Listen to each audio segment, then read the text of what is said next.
I have published my Alvin Lustig zine example. Last week I showed you how to do a show and hide to create these buttons so that you could show one piece of information at a time. I also showed you how to create states and control viewing them with the buttons. So now this week we're actually going to combine some of these things.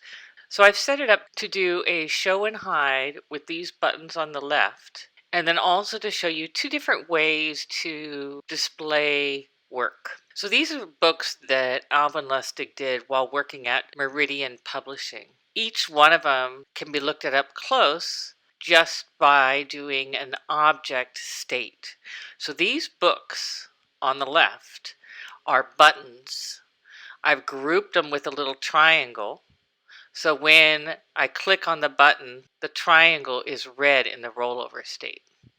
So that's all this is on the left. An image and a triangle grouped together turned into a button, and on the button it tells it which object state to go to. So all of these books are piled on as object states, and a button can go to one state at a time. It doesn't have to go to all the states. It can just go to one. On new directions, the text at the top, and all of these are buttons with rollovers.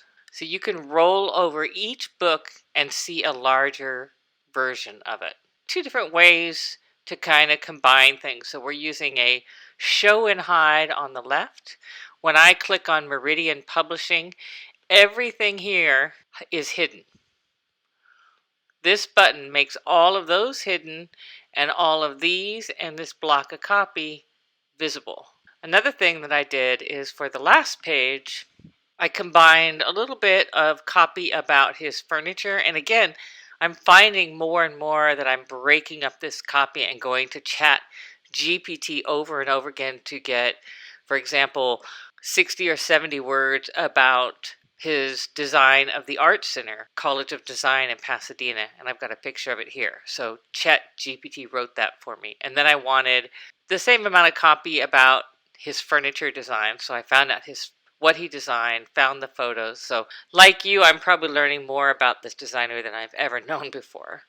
So the other thing that I've done is I've linked the video. So we have that page where I put the code for a video, right? Well, that falls under more. So I say, find out more with this video. And it takes me not to the video, but to the page. And on that page is the video. So I can play this video and I can still navigate around from this page. So I can go back to more. I can go to the book covers, typography, the timeline, and home. And you can see how this interactive PDF is so useful for telling a story. It can walk you through it so much better than print. And the animation and rollovers and thing adds so much to the storytelling itself. So now I want to show you how I made these buttons. I already showed you the cover. I showed you how I did this show and hide. And we worked on these object states with buttons. Now let me show you some variations that I did. So the first thing I set up was the content and the show and hide. So you can see that on Meridian Publishing, on this button, it is really important that you name things. Everything that is my Meridian button or Mer button is visible. The little triangle that I put there so that you can get the sense you're on this page when it first rolls up, that can be visible. The only thing that's ND that's visible is the main button, this one. Everything else here is Meridian, and it's all visible. On the New Directions button, everything that is new ND or New Directions is visible. The Meridian triangle, I don't want to see that. I do want the main button. That's why I named that main button, so I would remember that that one needs to show all the time. And then all the Meridian buttons are hidden here. And these two buttons are not hidden until triggered because we want them to stay up. Now let me show you how I set up the display of the work. So what I have here is object states and buttons controlling the object state. So this is an object state. You can see that there are 6 states. One of the states is blank white. I'll talk to you about that later. But all these states are full-size pictures of the books. And then these are buttons that do two things. One is they go to the object state. So right here, you can actually choose which object state it goes to. In this case, it's going to this one. The other thing that I need this button to do is I need it to hide the placeholder copy. Do you see where it says M placeholder? I don't want that copy there once I push on this button. So all of these are exactly the same. This is button 2. It goes to a multi-state.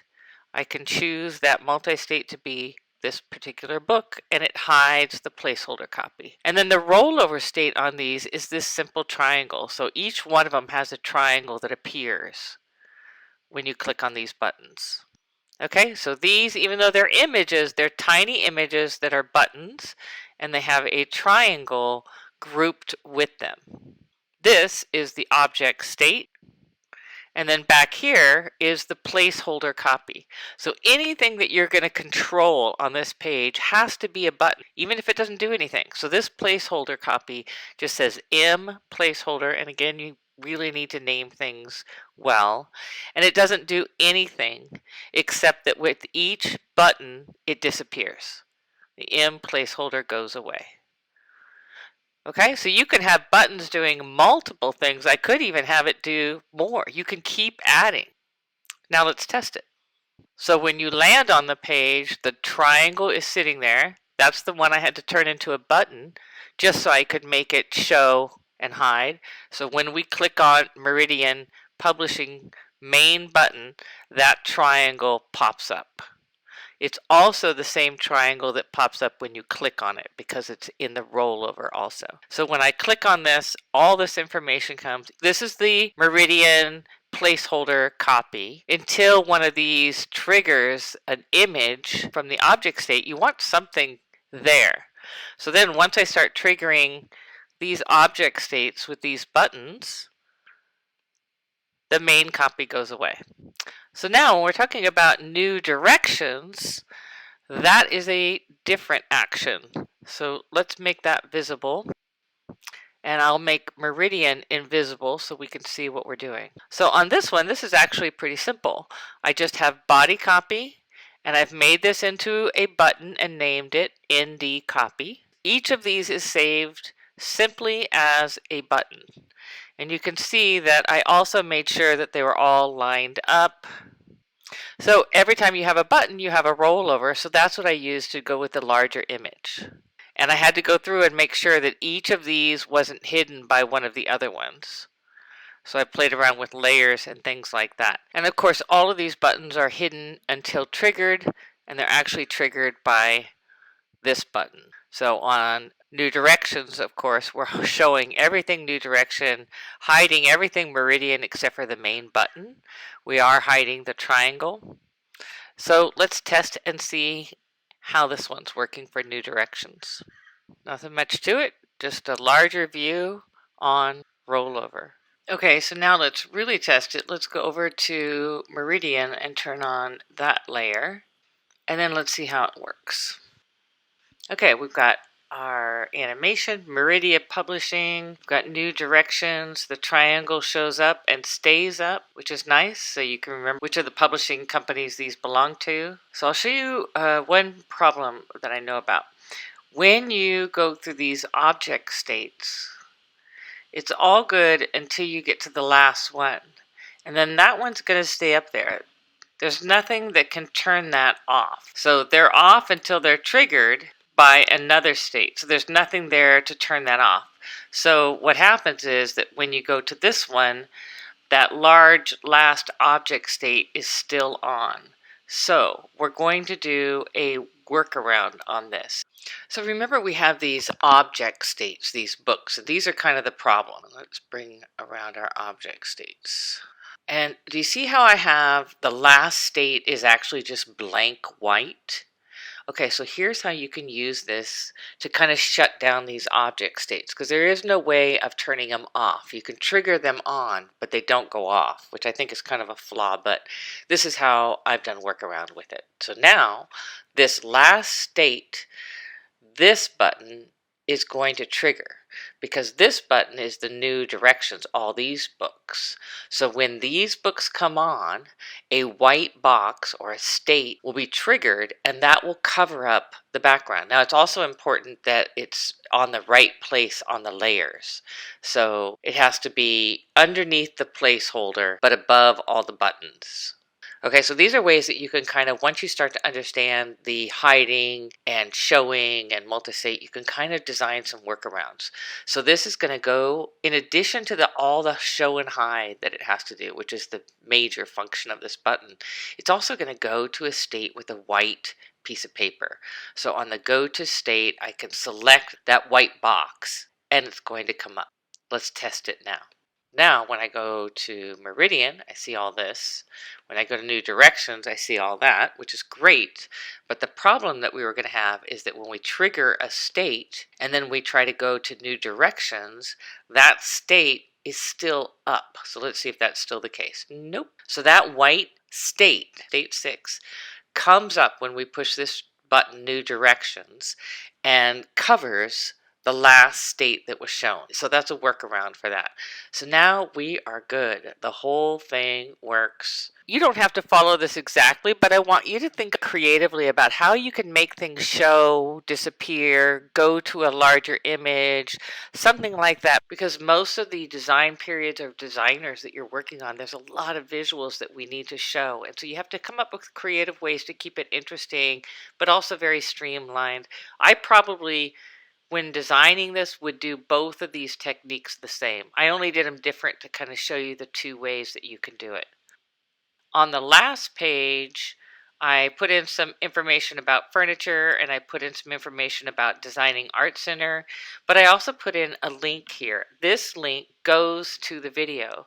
So what I like about this is I've planted that video on this page, and it's not going to come up when you click on more.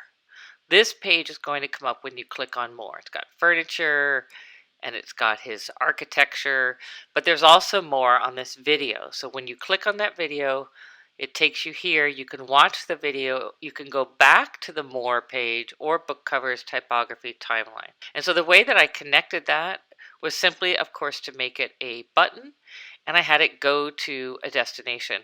And I should actually put a rollover on it. When you have something that's a button, it's important that it can be seen that way. So I'll just make this red.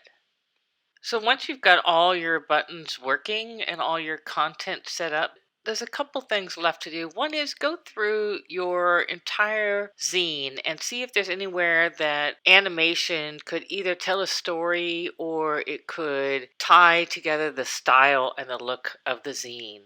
So you'll see on mine, I've got animation on the home page. This type comes up and then these stripes go across. Second page, I have those same lines, but now they're coming down from the top. On typography, they come down and line up with the buttons. And on the book covers, it comes in from the left. And on the more page, it comes down the middle. So that's a way that I found to be as consistent as possible with the animation and with the graphics. So check it over and see if there's a way to do that. Also make sure that your type is all good, that there aren't any typos, their spacing is consistent.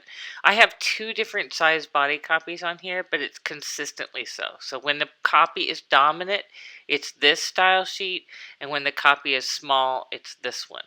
But it never changes from those 2. It's either A or B. Make sure your buttons, when you do a rollover, that it doesn't suddenly shift or move or things like that. Also take a look at the rubric so that you know how to get all your points on this. You're going to need to have navigation on every page, which means there's never a page that you land on that you can't get out of or back to the home page. You need to use hide and reveal buttons at least once, object states at least once. Use animation, I would suggest on every page, but maybe just once or twice. It's up to you, depending on your style. Use at least 6 pages, and then you're going to publish it online. If you're not able to do that, you can export it as a fixed EPUB and upload that. So here's what I'm looking for. I want you to have those show and hide buttons in there. I want to see some animation, object states, at least 6 pages. I want to make sure that your overall look reflects the design style that you're covering or complements it.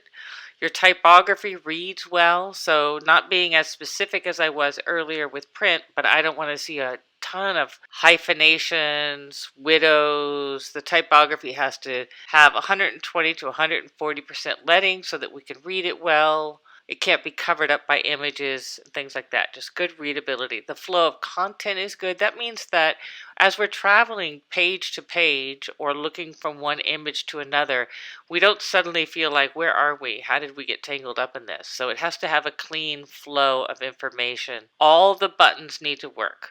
So there's a pretty good possibility that you might get tangled up in some of this at this last stage. So if you do, please email me. All you have to do is send me your InDesign file. I don't even need the images, and I should be able to untangle it. So good luck, and let me know how I can help.